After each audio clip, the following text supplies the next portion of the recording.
Hey everybody, Doug Reynolds here, your Sacramento area realtor. Today I'm with an amazing Sacramento area appraiser, Mr. Ryan Lundquist. Thanks for joining me. Hey, thanks so much. Hi, everyone.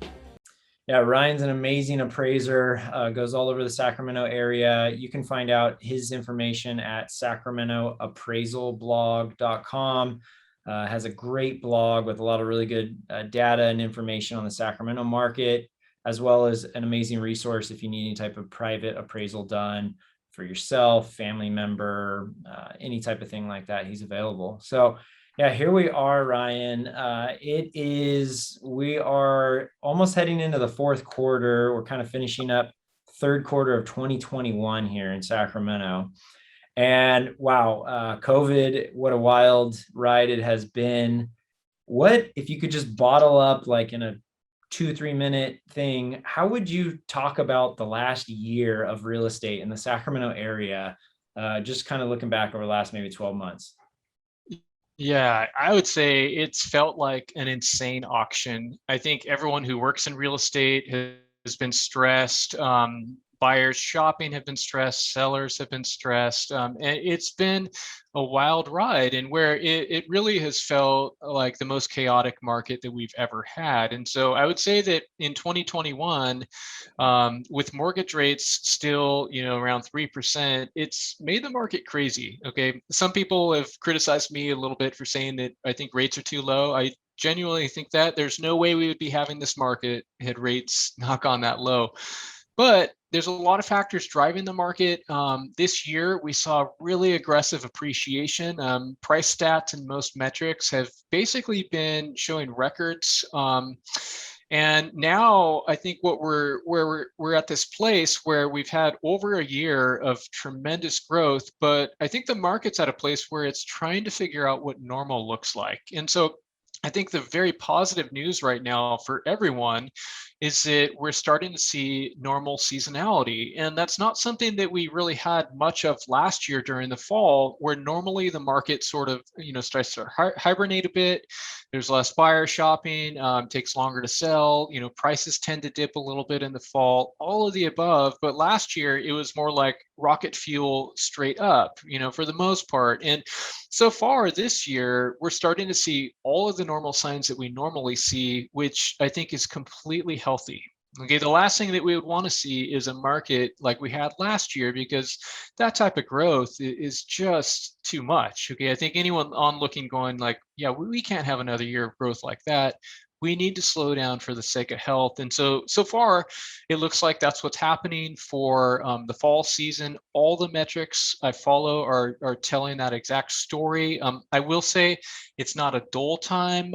Buyers sometimes, like, there's a little bit more hope, but sometimes I think maybe buyers are a little bit more optimistic, thinking I'm going to score the deal of the century. And we don't have a score type market like that. But I think also on the other hand, sellers are sort of eyeing things and going, I'm going to fetch the same price as April, and we're going to have 20 offers. And I know, Doug, I've been watching your videos and you've been echoing the same thing that I'm seeing, that, well, it's not so much that you're going to list and get 20 offers and bid way up, when in fact, maybe you're going to get 3 offers, right? Or on average, properties, were bid up almost 2% over their list price last month. That's about half what it was 2 months ago. And so, clearly the temperature has changed a little bit.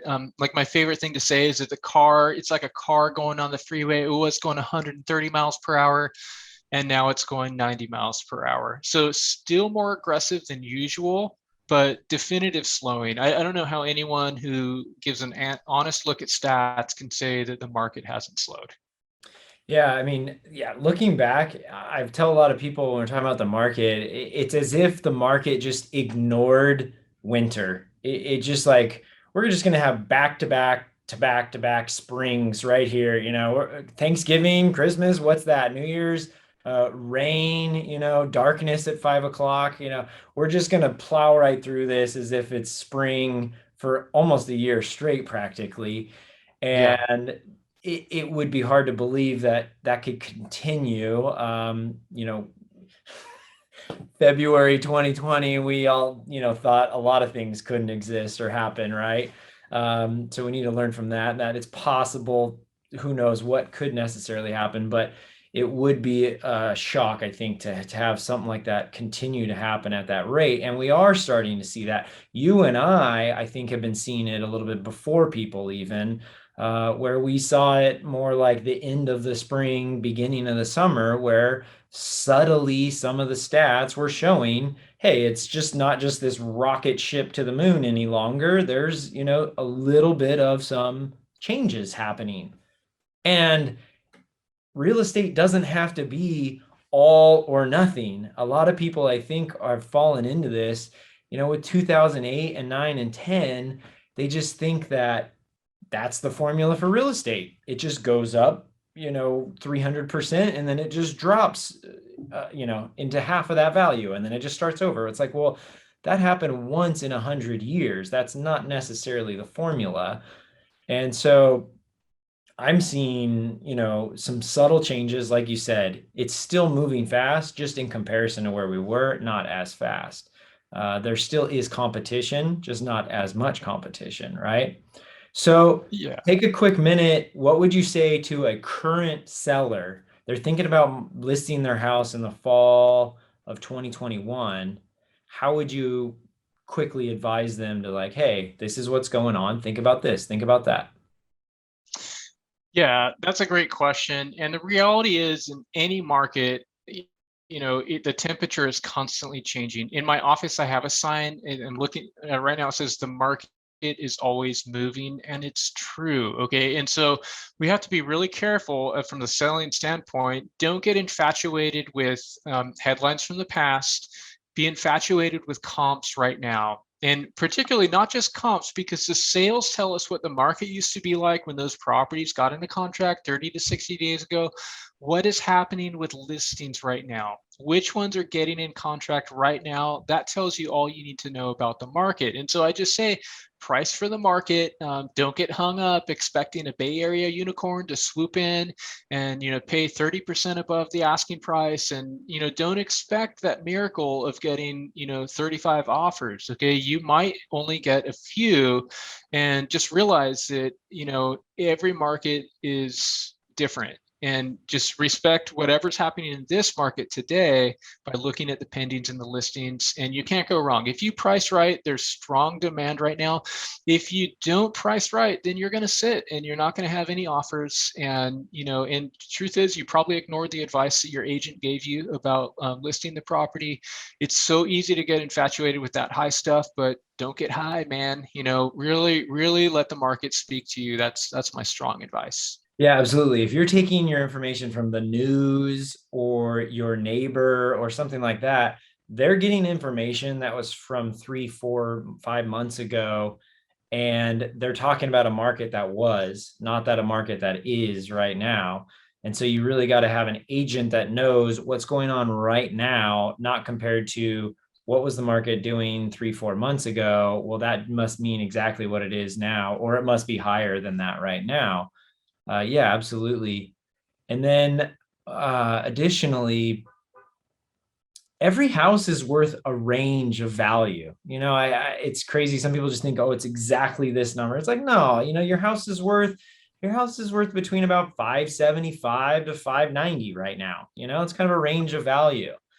And so in my opinion, when you're starting to have a little bit of a normalizing, a little bit of a slowing trend going on or something, you're usually better off going on kind of the lighter side of that scale, because you don't want to end up being that one person that is overpriced. It sits on the market. In this market, it's incredible how, if you've been on the market for 15 days, you're stale. What's wrong with it? I'm going to lowball you at that point. The market moves so fast. It's important to be very intelligent as a seller to price it kind of right within your range there strategically. Would you agree with that? I'll say there's a lot of different pricing strategies, and I would say that there's probably not a one size fits all to everything. But in a market that's slowing, what I tend to prefer is to leave a little space for buyers to bid up to market value. And so if you look and think this property is worth 590,000, then I would maybe price at 575 or 580, like give, rather than going, oh, this market's so hot, I'm going to price at 610 and you get nothing. But if you price a little bit lower, it leaves room for, more demand, and buyers can actually bid that up. And so I've seen that happen in my own neighborhood where an agent priced a property, and I think she absolutely nailed it. And the property really went about 3% over the asking price, probably where it exactly should have sold. But had they listed at value, I mean, maybe they would have got two less offers. And so I just think it's really smart to just be in tune with the market that actually exists. And in my mind, it's hard to beat that when there's a little bit less demand. It seems like you want to try to gather as much demand as possible. It just makes logical sense, at least to me, to, like you said, go a little bit lower and then let the market take you higher if the market will take you there. And if it doesn't, then hey, at least you got one offer, right? Better than zero offers though. Yeah. Okay. So we hit a little bit on kind of crazy last year with COVID and everything, chatted about sellers. Just talk to the buyer that's out there watching this right now, and they're going, man, I really want to buy a house. I've heard it's just, you use the word crazy. Interest rates are low though. It seems like, I'm actually noticing maybe a few more houses out there. Speak to that buyer that's kind of feeling all of those emotions right now and kind of dipping their toe into the water. Yeah, well, first I'd just say hang in there. I know it's been tough. I know it's been so lopsided. The market still favors sellers, but you have a little bit more power right now. There are more listings that have come to the market, so you have a little bit more. There's more options. You still have to act quickly. It's not time to score that deal of the century, but think about it this way, 31% of sales last month sold at or below the list price. And so at least, 3 out of 10 are going at or below. And we don't, it's not as aggressive as it was in April. And so that's a really good thing for you. So I'd say keep hope. Realize that 85% of all sales this year in 2021 have been financed. And so I think as a buyer, it's tempting to look at the market and say, I don't have any hope. It's all about the cash, and cash buyers are beating me out and everything. I'd say, no, 85% of the market is conventional FHA or VA. And so, in about 1 out of 10 sales or FHA, yeah, it's more difficult for you. Don't let me sugarcoat it, okay? It's going to take a while to get in contract, but these deals are still happening. Okay, so keep hope, but yeah, I mean, save some money because you might need it if there's an appraisal issue or something. We still are in a lopsided market, but I'm happy for you. A little bit more hope is something to cling to. It's almost like we get a little bit more of a taste of normalcy, seeing friends or going out to dinner, like all the freedoms that we're sort of getting back in life right now with the pandemic. I think in real estate, we taste a little bit more normalcy. It feels just the same, even though it's maybe not as much as we would like or as much as you would like. I think we put that under a magnifying glass and just rejoice for at least there's a little bit more normalcy. Yeah, absolutely. In my buyer consultation appointments, when I first meet with buyers right now, I'm trying to explain to them the market's really a mixed bag right now. There might be some properties that actually have been sitting there on the market because they were a little overpriced. And so we might approach that property completely different than the beautiful, fully remodeled one that just came on last night. And 100 people are looking at it over the weekend and it's priced incredibly well. You've got this full range of the market. And so just be prepared as a buyer that you could be in one boat with a ton of competition. You could also be in a spot where you actually might be offering something slightly less than the list price because it's been sitting for a little while and that seller is primed for a little bit of a discount possibly. Uh, Yeah, no, yeah. Additionally, I've been explaining to my buyers as well that earlier this year I had a listing that had, I think, 24 offers on it. Okay. I spent like 6 hours going through every single offer, making a spreadsheet. By the time I got to the end of that, it was like I pretty much threw almost 20 of them in the trash. They just were not well written offers. They just had issues with them. And so if you're a really good buyer right now and you're working with a good agent and you're working with a good lender, you're really only competing with the top 10, 20% of buyers out there because a lot of them, either don't know what they're doing, or their agent doesn't know what they're doing, or they just don't have their stuff together. And so they're not writing very competitive offers. You have any thoughts on Yeah, that? yeah. So I've observed something similar statistically. I can see the graph that I make in my mind right now. Statistically, after about, I mean, especially after 10 offers, a lot of them start looking the same. And so I concur actually with what you said, because they're not standing out. And so, there might be 20 offers, but it's almost like you're not competing with the full 20. You're really competing with the first 7, 8 that are really more solid. And right now we're not really in the market of, 25 offers on everything, that sort of thing. So it like whittles down a little bit. And so I would just say, as much as you can, try to find a way to stand out with the terms. And obviously, each property is in situation is totally different. And so I might say that, last month in the region, on average, properties were bid up 2%, but at the same time, 31% of properties sold at or below list price, and some went 5 to 10%. And so you're going to have to strategize, I think, with your agent. What does a reasonable offer look like? And that hinges on, what do we think it's actually really worth? Is it priced too high? Is it priced about right? Is it priced too low? And it's going to get, 30 offers because of that. And so I think, in a sense, you have to just wrap your mind around value. And then value is, what is probably going to be the driving force in what you offer exactly. Yeah. And when you start looking at a 10-page contract, it's not just price. Price is usually the most important thing, but there's a ton of extra terms within there that have importance with their offer as well, too. So it's important as a buyer to get educated on what are those other terms, days on, how many days to escrow, my initial deposit, my contingency periods, all those things. Those add up to making your offer stronger or weaker as well, too. That's how I was able to have success with my buyers over the last year, was we were really fine tuning those terms to exactly what the seller's situation was, giving them a free rent back for 2 weeks, something like that. So there's strategies and scenarios to help you. But as we talked about, it has improved from what it was. There's a little bit more inventory out there. There's a little bit less competition. The market is still favoring sellers, but not as drastically as it has been, for sure. So, okay, now to the point that I always love. I try to get you to give me some type of prediction or something. You never take the bait ever, but just talk to me about, we're heading into the fall and winter market here.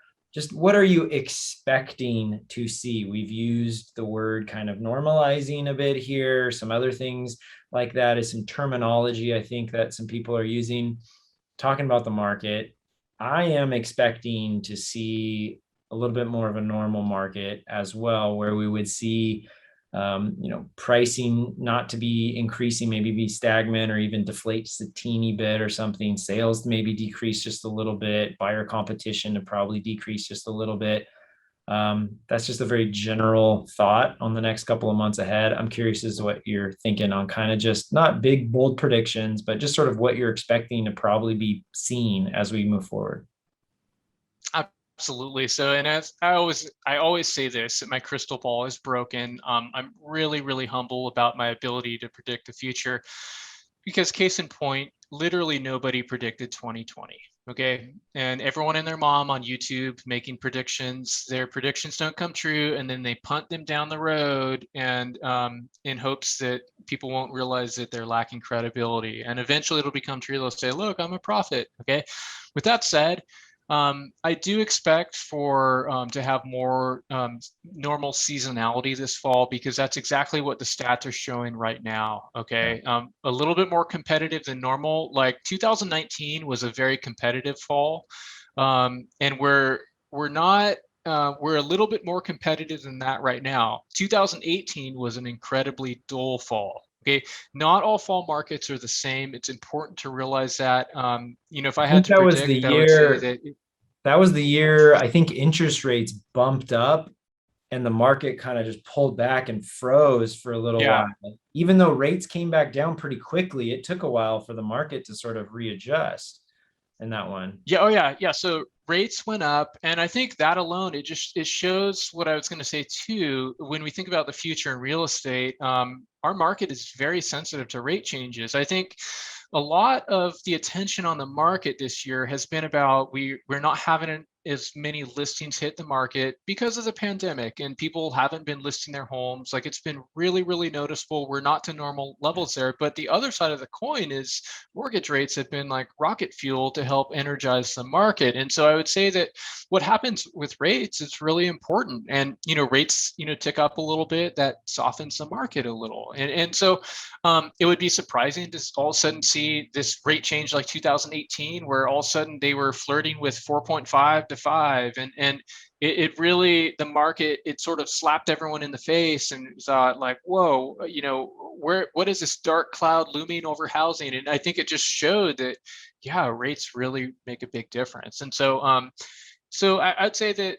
something to watch there. Obviously, what happens with, Delta variant and such. And right now, the stats are moving in the right direction. That's really good news. But I think getting sort of back to normal in real estate, what we want to see happen is we just need to get through this pandemic to have any hope of normalcy in life and normalcy in the housing market. And so, making strides in that department with less sick people is just going to be helpful. But otherwise, I'm expecting, just like you said, I would be shocked if prices didn't soften a bit. I would be shocked if it didn't take longer to sell.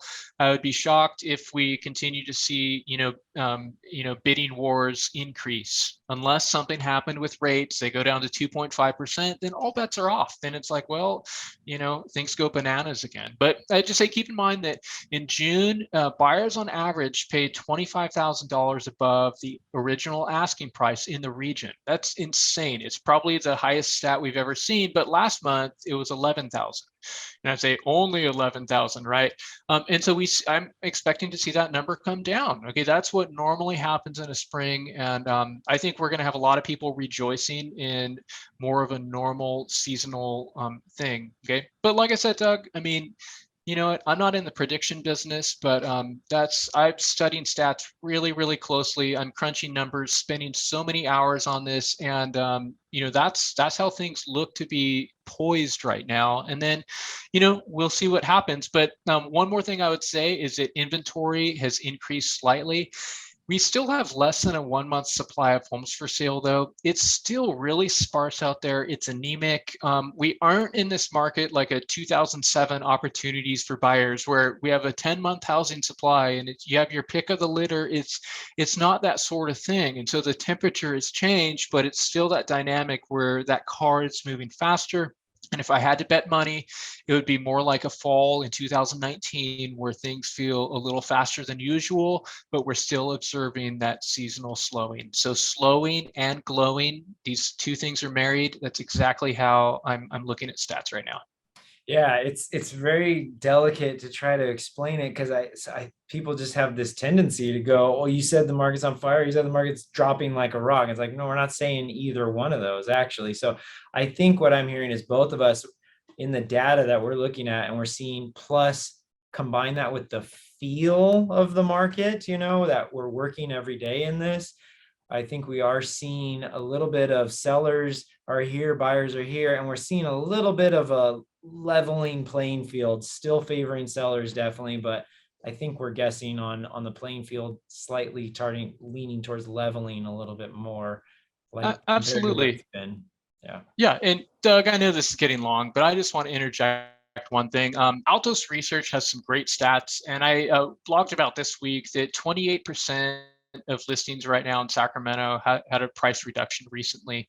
Now, we should be actually seeing that percentage a little higher. So it's sort of the sign that the market's more aggressive than usual. But I can see the graph now where price reductions are going up. And so we just want to recognize that, yes, the temperature has changed, but in 2019, that was 35%, a more aggressive market. So it just shows that, okay, we're, a little bit more aggressive than we were in 2019 so far in terms of reduction. So, Yeah.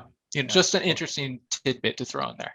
Yeah, well, that's a good segue mentioning your blog. If you've been living under a rock in the Sacramento area and you haven't come across Ryan's blog, I highly recommend sacramentoappraisalblog.com. Go in there, hit the follow or the RSS feed or the subscription, email subscription, and you'll get that weekly. It's phenomenal. It just really gives you some great insight. And Ryan's a pretty funny guy as well too, so he's got some good funny analogies in there also. So Ryan, I just really appreciate you spending the time chatting with me and people watching on this and giving some good insight as to what's been going on in the Sacramento real estate market. Appreciate you and hope people are able to find you after this video. And Ryan's available for any of your appraisal needs. I'm available for any of your real estate buying and selling needs in the Sacramento area. So thank you once again, Ryan. Appreciate you and take care, everybody. We'll see you later. Hey, see everyone. Thanks, Doug. Clear skies, right? Clear skies. Okay.